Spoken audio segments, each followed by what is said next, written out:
Bueno, amigos, hace unos instantes estábamos dando detalles y actualizando un poco la información, obviamente conmovedora, que sigue llegando desde Italia. Fíjense, por ejemplo, que en Amatrice hay sobrevivientes que, bueno, han dicho que es tanta la cantidad de personas desaparecidas en esa población, han muerto familias enteras, no quedará nadie para reconstruir el pueblo. Y nosotros les habíamos comentado con Danilo al principio del programa que íbamos a tratar de comunicarnos con un uruguayo, un deportista, un basquetbolista, bueno, al decir de los entendidos, uno de los mejores jugadores uruguayos de la década pasada, Juan Manuel Moltedo, que ha tenido una notable carrera basquetbolística desarrollada en Europa y que tenemos entendido está en Italia. Estamos en contacto con él y con una cercanía bastante grande en donde se está produciendo en estos momentos la mayor efervescencia con los grupos de rescatistas trabajando y tratando segundo a segundo, ya no minuto a minuto, de llegar hasta donde aún se cree puede haber sobrevivientes. Juan Manuel, bienvenido, buen día, te hablamos de Arriba Gente, Humberto y Danilo, ¿cómo te va? Hola, ¿qué tal, Humberto y Danilo? Muchas gracias por haberme llamado. Buenos días a todos. Bueno, Juan Manuel, contanos, ¿dónde es que te encontrás tú exactamente? No, exactamente, en estos momentos me encuentro en Ancona, Ajá. que es una ciudad de la región Marche. Justo hace 2 o 3 días estoy de vacaciones, así que yo trabajo en Roma y vine a estar con mis hijos por 15 días. Contanos qué es lo que has podido saber y me imagino lo que evidentemente debe ser la noticia de primera plana en toda Italia, que tiene que ver con el trabajo de rescate que se está realizando en las zonas afectadas por este terremoto. Digamos que la noticia es muy impactante. Digamos, nadie se esperaba que fuera tan grande. Yo mismo, que estoy a 150 kilómetros en estos momentos, el día 24 me levanté a las 3:30 de la mañana, digamos, de golpe, porque había sentido que era muy fuerte el terremoto, si bien sabía que no podía haber sido el epicentro donde estaba yo, pero sí era seguro que habrían habido muertos, claro, digamos, en las zonas limítrofes, porque ya ha ocurrido, estamos acostumbrados lamentablemente a sufrir de terremotos, ya que estamos en la parte de los Apeninos, y bueno, digamos que dentro de las desgracias, la única cosa positiva que yo puedo notar en estos momentos es que todo el país se ha puesto en marcha para poder ayudar a todos los sobrevivientes, sobre todo en la parte psicológica y de ayuda humana, y tratar de rescatar lo más posible en estos momentos, que como tú decías, segundo tras segundo van cambiando las estadísticas, van cambiando los números, y la verdad que está, por lo que tengo entendido, va a ser peor de lo que fue el terremoto del L'Aquila del 2009. Eso te quería preguntar, Juan Manuel, respecto a tu experiencia allí en Italia. ¿Es la sensación más compleja que vivís vos respecto a temblores de tierra? Digamos que en el 2009 y en el año 97, también que yo estaba en la ciudad de Pesaro, siempre cuando jugaba, siempre ha sido más o menos parecido. La magnitud creo que ha sido de 6.2, creo, sí, esta vez. El problema es que depende en qué punto de la zona se registra el terremoto, porque hay ciudades, hay borgos que son de 1500, de 1600, que en otras oportunidades no han sido tocados, y como en esta tal vez que siendo tal vez un poco menos con magnitud, pero hace mayores daños. Claro, estamos hablando de que nosotros nos sorprendíamos por las imágenes, por la, a ver, entre comillas, precariedad de las construcciones, pero no es un tema de precariedad, sino de historia. Son poblaciones realmente que tienen un valor arquitectónico único, pero justamente que no están preparadas, dicho esto entre comillas, para un terremoto de esta magnitud. Digamos que, por ejemplo, Italia, a diferencia de Japón vive con eso constantemente, diariamente, pero tiene las construcciones hechas de una cierta manera. Claro. Tú no podés pedir a un italiano o a los italianos que construyan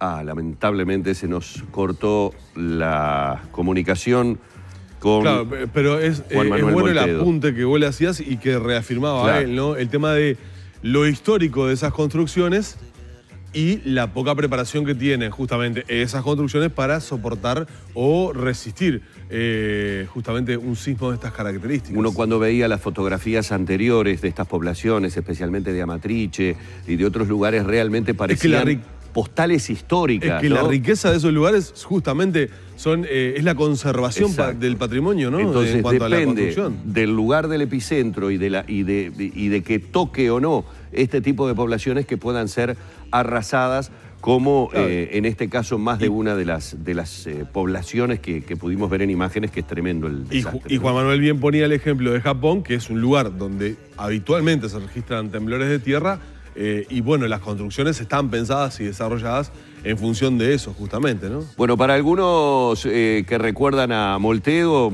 es nacido aquí en Montevideo, su papá, exjugador de primera división en el Uruguay, que fue justamente quien lo acercó al básquetbol con solo 6 años. Y bueno, estuvo unos cuantos años en categorías inferiores y con solamente 15 años ya se había estrenado en la primera del Club Malvin, aquí en nuestro país. Después tiene una dilatadísima y muy exitosa carrera en Europa, en Italia obviamente, donde se encuentra ahora, pero también en España. Estamos tratando de reincorporar la comunicación con Juan Manuel, a quien además de, bueno, agradecerle. Estaba en Ancona, dijo, en este momento. Sí, 150 kilómetros, que no es tan lejos si te pones a pensar, ¿no? 150 kilómetros de donde se está dando toda esta situación que, digo, ha movilizado. Él hacía hincapié en que, bueno, lo que veía como positivo, por lo menos, era lo que se había generado a nivel de toda Italia con, bueno, la declaración del estado de emergencia y por parte del gobierno italiano el decreto de un paquete de ayudas por valor de 50 millones de euros. Juan Manuel, para ir cerrando la comunicación, estaba destacando lo que por lo menos a vos te parecía lo más importante, que era la unión de todo el pueblo italiano tratando, bueno, de alguna manera de contener y de ayudar a toda esta gente. Sí, digamos que Italia no está atravesando como toda Europa en este momento, es un momento, está atravesando un momento muy delicado, ya sea por el tema de la inmigración que viene de la guerra de Siria y Libia. Esto, digamos, atrae otro tipo de problemas. Italia en los últimos 50 años ha gastado, le ha costado los terremotos 120.000 millones de euros. Estamos hablando de Italia, que es el país con la tercera deuda externa más grande del mundo, no siendo la tercera economía del mundo. Claro. Así que es todo muy difícil. Pero bueno, vivimos acá, la tierra es la que es, estamos aquí, lamentablemente, o afortunadamente, no estarán, es imposible por el valor cultural que tiene Italia poder remodelar todas las casas a nivel sísmico, claro, porque sería cambiar una cultura que viene de hace 2000 años o 1500 años. Así que bueno, digamos que la situación está muy difícil, sobre todo la cosa que a mí me ha impactado bastante es la muerte, la cantidad de niños que están debajo de los escombros. Por ejemplo, han encontrado un niño de 8 años la noche del desastre que estaba caminando sin rumbo durante los escombros porque su familia, su madre, su padre y su hija y su hermana se habían muerto en el terremoto, y el chico hasta ahora se lo han llevado a Roma y no sabe de la pérdida de los familiares. De estas situaciones hay varias, hay centenares. Claro. Otra cosa que me gustaría acotar antes de cerrar es que la zona donde fue el desastre, digamos que es generalmente habitada por gente anciana o de una cierta edad, lo que ha llevado a que los hijos de estas personas se hayan ido o hacia Roma o hacia ciudades más grandes, pero le dan retorno a estos pueblos con la familia, con los hijos y los nietos. Entonces por eso muchas personas han dejado los nietos con los abuelos, claro, y es lo que se ha producido. Como estamos en vacaciones y en la montaña se respira un aire, digamos, mejor que en las ciudades, es lo que ha llevado mucho al tema de que haya muchos niños involucrados en el tema. Bueno, la verdad que una serie de causalidades y casualidades, en este caso trágicas y nefastas para estas localidades. Juan Manuel, te queremos mandar un abrazo a la distancia y bueno, aprovechar este contacto para darte la oportunidad, obviamente, de que saludes a quien quieras a la distancia aquí en Uruguay. Bueno, yo tengo toda mi familia todavía en Uruguay, tengo a mi hermana, a mis padres, a mis amigos. Mi hermano está en Dinamarca, estamos todos, digamos, desperdiciados, digamos, por todos lados del mundo. Lamentablemente es un poco lo que Uruguay nos ha llevado, ¿no? Que muchos jóvenes se hayan ido para afuera, pero creo, o por lo que soy yo, calculo que no muy pronto volveré a vivir a Uruguay, espero dentro de unos pocos años. ¿Y por qué no con mis hijos? Bueno, que son italianos. Bueno, que así sea, te mandamos un abrazo y muchas gracias por esta comunicación. Bueno, un abrazo, muchas gracias a ustedes. Bueno, allí teníamos a Juan Manuel Moltedo, que, bueno, simplemente, y para quienes se lo puedan estar preguntando, ¿por qué no dicen en qué equipo está jugando ahora? Él en el 2008 decidió colgar los botines del baloncesto, en este caso del básquetbol, terminando con una brillante carrera. Vamos cerrando este espacio porque ya tenemos al doctor Delmar Rodríguez con nosotros.